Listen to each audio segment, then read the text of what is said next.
अवधूत चिंतन श्री गुरुदेव दत्त श्री स्वामी समर्थ तुम्हा सगळ्यांचं स्वामी श्रद्धाच्यावर खूप खूप मनापासून स्वागत. आजच्या व्हिडिओमध्ये आपण बघणार आहोत की आषाढी एकादशीला आपल्याला कोणकोणत्या सेवा करायच्या. येत्या 25 जुलैला आहे आषाढी एकादशी आणि सगळ्यात महत्त्वाचा हा दिवस आहे. आपल्याला भगवान विष्णूंच्या सेवेसाठी हा दिवस अतिशय महत्त्वाचा मानला जातो. एकादशी म्हटलं की ती भगवान विष्णूंना समर्पित असते आणि त्यातल्या त्यात आषाढी एकादशी ही सगळ्यात मोठी एकादशी आहे. आणि जेव्हा आपण आषाढी एकादशीचं आणि कार्तिक एकादशीचं व्रत करत असतो तेव्हा आपल्याला संपूर्ण एकादशीचं व्रत केल्याचं फळ मिळत असतं. त्यामुळे ज्यांना ज्यांना शक्य आहे त्यांनी नक्कीच आषाढी एकादशीचं व्रत करावं. आता उपवास कसा करावा, काय काय खावं ही माहिती तुमच्यासोबत मी काल शेअर केली आहे. आणि काय खाऊ नये, या दिवशी आपल्याला 3 पदार्थ वर्ज करायचे असतात, ही सगळी माहिती तुम्हाला मी कालच्या व्हिडिओमध्ये सांगितलेली आहे. तो व्हिडिओ तुम्ही बघितला नसेल तर अवश्य बघा. आणि आपल्याकडनं कळत न कळत त्या चुका घडू नये यासाठी ती माहिती अत्यंत महत्त्वाची आहे. तर बघा, आता आजच्या व्हिडिओमध्ये आपण बघणार आहोत की आपल्याला आषाढी एकादशीला कोणकोणत्या सेवा करायच्या. तर सगळ्यात प्रथम आषाढी एकादशीला तुम्हाला सकाळी लवकर उठून शुचिर्भूत होऊन तुम्हाला सूर्यदेवाला जल अर्पण करायचं आहे. त्यानंतर बघा, तुळशी मातेला तुम्हाला या दिवशी जल अर्पण करायचं नाही, कारण की या दिवशी एकादशी आहे आणि एकादशीला तुळस सुद्धा निर्जला उपवास करत असते. त्यामुळे तुळशीची आपल्याला फक्त लांबूनच पूजा करायची असते. तुळशीला लांबूनच हळद कुंकू तुम्हाला व्हायचं आहे, धूपदीप ओवाळायचं आहे, तिला कुठल्या प्रकारचं जल अर्पण करायचं नाही. तर त्यानंतर बघा, आपल्या घराचा उंबरठा आणि मुखद्वार स्वच्छ पाण्याने पुसून घ्यायचा. उंबरठ्याला हळदचं लेपन तुम्हाला करायचं आहे. अर्थात बघा, आपण विशिष्ट दिनी नेहमी आपण उंबरठ्याला हळदचं लेपन करत असतोच. त्यानंतर आपल्या घरातली देवपूजा वगैरे तुम्हाला करून घ्यायची आहे. या दिवशी नक्कीच आपल्या घरामध्ये बघा, तुमच्या घरामध्ये पांडुरंगाची मूर्ती असेल किंवा फोटो असेल किंवा बाळकृष्णाची मूर्ती असेल किंवा भगवान विष्णूंची तुमच्याकडे मूर्ती असेल तर नक्कीच मूर्तीवर अभिषेक करण्याचा प्रयत्न करा. अभिषेक करताना तुम्ही पंचामृताने जो अभिषेक करता अतिशय उत्तम असणार आहे. पंचामृताने अभिषेक करून झाल्यानंतर तुम्हाला मूर्ती स्वच्छ पाण्याने धुवून घ्यायची आहे. अभिषेक करताना तुम्हाला ओम नमो भगवते वासुदेवाय या मंत्रास तुम्ही जप करू शकता किंवा 16 वेळेस पुरुष सूक्त तुम्ही पठण करू शकता. पुरुष सूक्त तुम्ही संस्कृतमध्ये पठण करा किंवा प्राकृतमध्ये पठण करा, हे तुमच्या इच्छेनुसार आहे. 16 वेळेस पुरुष सूक्त आणि 1 वेळेस श्री सूक्त तुम्हाला पठण करत करत सुद्धा तुम्ही अभिषेक करू शकता.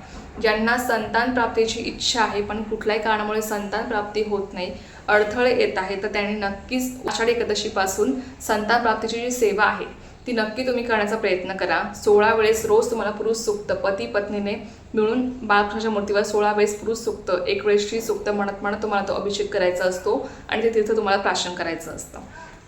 आता तो पण तुमच्यासोबत मी व्हिडिओ शेअर केलेला आहे, त्याची लिंक मी तुम्हाला डिस्क्रिप्शन बॉक्समध्ये दिली आहे. त्यानंतर बघा, आता या दिवशी अभिषेक वगैरे करून झाल्यानंतर आपल्याला सगळ्यात महत्त्वाचं आहे ते म्हणजे या दिवशी आपल्याला एक अत्यंत प्रभावी सेवा करायची आहे. ती म्हणजे संक्षिप्त श्रीमद भागवत या ग्रंथाचं आपल्याला पारायण करायचं आहे.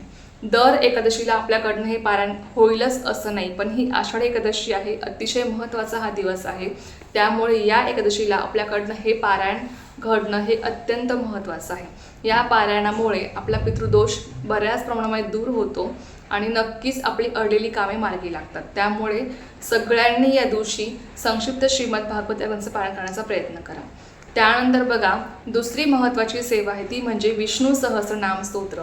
दिवसभरामध्ये तुम्हाला जेव्हा वेळ मिळेल तेव्हा तुम्हाला विष्णू सहस्त्रनाम स्तोत्र सकाळ दुपार संध्याकाळ अगदी रात्री झोपेपर्यंत तुम्ही पठण करू शकता. अगदी तुम्हाला 20 ते 25 मिनटं लागतील, पण नक्कीच तेवढा वेळ या दिवशी आपल्याकडनं जेवढा वेळ देणं शक्य होईल सेवेसाठी तेवढा देण्याचा प्रयत्न करा, कारण की हे दिवस पुन्हा पुन्हा लवकर येत नाही. डायरेक्ट आपल्याकडनं वर्षभरानेच सेवा घडणार आहे. त्यामुळे बघा, हा जो काही बॅलन्स आहे ना तो आपला मागे पडतो. ही सेवा आपली कधीच वाया जात नाही. या सेवेचं आपल्याला कधी ना कधी फळ मिळणारच आहे, लक्षात घ्या. त्यामुळे आपल्याला या दिवशी जेवढा आपल्या सेवेसाठी वेळ देता येईल तेवढा नक्कीच देण्याचा प्रयत्न करा. या दिवसापासून भगवान विष्णू हे निद्रावस्थेत जात असतात, चातुर्मास सुरू होत असतो. त्यामुळे या दिवसाला अत्यंत महत्त्व आहे. आणि जे विष्णू तत्व जागृत झालेलं असतं त्याच्या ज्या काही सात्विक लहरी आहेत त्या आपल्यापर्यंत पोहोचण्यासाठी आपल्याला या सेवा करणं अत्यंत महत्त्वाचं आहे. त्या ज्या काही सात्विक लहरी आहेत त्या आपल्यापर्यंत कधी पोहोचतात, जेव्हा आपण सेवा करतो. त्या सेवेमुळे आपल्यापर्यंत त्या सात्विक लहरी पोहोचत असतात आणि अर्थातच आपल्यावर विष्णू कृपा होत असते. आणि भगवान विष्णू हे जगाचे पालन करत आहेत आणि बघा, ते सगळ्यांचा सांभाळ करतात. आपल्या घरामध्ये मातालक्ष्मीचा अखंड वास असावा यासाठी आपण नेहमी भगवान विष्णूंसाठी मातालक्ष्मीसाठी सेवा करत असतोच, उपाय करत असतो. त्यामुळे चातुर्मासामध्ये आपल्याला जेवढ्या जमतील तेवढ्या भगवान विष्णूंसाठी सेवा करणं तेवढ्या आपल्याला करायच्या आहेत. तर आता बघा, तिसरी महत्त्वाची सेवा आहे ती म्हणजे विष्णू सहस्रनामावली.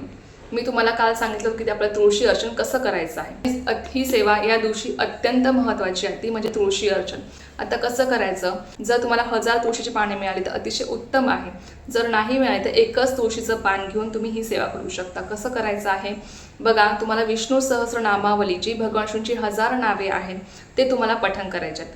एक नाव घ्यायचं, एक तुळशीपत्र तुम्हाला अर्पण करायचं आहे. मग तुमच्याकडे बाळकृष्णाची मूर्ती असेल, पांडुरंगाची मूर्ती असेल किंवा भगवान विष्णूंची मूर्ती असेल किंवा यापैकी काही नसेल तर तुमच्याकडे स्वामींची मूर्ती असेल, तुम्ही त्यांना सुद्धा तुळशीपत्र अर्पण करू शकता. शेवटी आपला भाव महत्त्वाचा असतो, आपली श्रद्धा महत्त्वाची असते. तर बघा, तुळशीपत्र अर्पण करताना तुम्हाला भगवान विष्णूंची 1000 नावे म्हणजे विष्णू सहस्रनामावली तुम्हाला पठण करायची आहे. विष्णू सहस्रनाम स्तोत्र वेगळं आहे आणि विष्णू सहस्रनामावली वेगळी आहे, लक्षात घ्या. तुम्हाला 1000 भगवान विष्णूंची नावे घेऊन तुम्हाला तुळशीपत्र अर्पण करायचे. आता एकच तुळशीपत्र भगवान विष्णूंची 1000 नावे घेऊन कसं अर्पण करायचं. सगळ्यात प्रथम तुम्हाला भगवान विष्णूंचं एक नाव घ्यायचं आहे, जसं की ओम केशवाय नमः. ते तुळशीपत्र तुम्हाला भगवान विष्णूंना अर्पण करायचं आहे. पुन्हा ते तुळशीपत्र उचलून घ्यायचं, पुन्हा दुसरं नाव घ्यायचं ओम माधवाय नमः.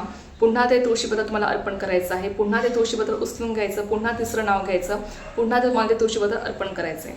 अशापणे तुम्ही एकच तुळशीपत्र भगवान विष्णूंची 1000 नावे घेत म्हणजे विष्णू सहस्रनामावली पठण करत करत तुम्ही ते तुळशीपत्र तुम्ही अर्पण करू शकता. ही अतिशय सुंदर आणि तितकीच प्रभावी सेवा आहे, लक्षात घ्या. या दिवशी तुळशी मातेची सुद्धा सेवा करणं हे अत्यंत महत्त्वाचं आहे आणि या दिवशी पांडुरंगाला भगवान विष्णूंना आपल्याला तुळस आपल्याकडनं अर्पण झालीच पाहिजे. म्हणून बघा, या दिवशी आपल्याला तुळस तोडायची नसते. तुम्हाला तुळस तोडायची असेल तुम्ही आदल्याच दिवशी तोडून घ्या आणि त्यातल्या त्या स्त्रियांनी कधीही तुळस तोडू नये. ती तुम्हाला दुसऱ्यांकडनं, तुमच्या घरातल्या इतर पुरुष मंडळींकडनं तुम्हाला ती तोडून घ्यायची आहे आणि मग तुम्हाला आषाढी एकादशीला तुम्हाला सेवा करायची आहे, लक्षात घ्या. त्यानंतर बघा, चौथी महत्त्वाची सेवा आहे ती म्हणजे आपल्याला भगवद्गीतेचा 15वा अध्याय पठण करायचा आहे, जो आपल्या नित्यसेवेच्या पुस्तकामध्ये आहे. मग तुम्ही संस्कृतमध्ये हा अध्याय पठण करा किंवा प्राकृतमध्ये करा, या तुमच्या इच्छेनुसार आहे की तुम्हाला कसा करायचा आहे. त्यानंतर भगवद्गीतेचा 15वा अध्याय बघा, याला आपण पुरुषोत्तम योग असं सुद्धा म्हटलं गेलं आहे.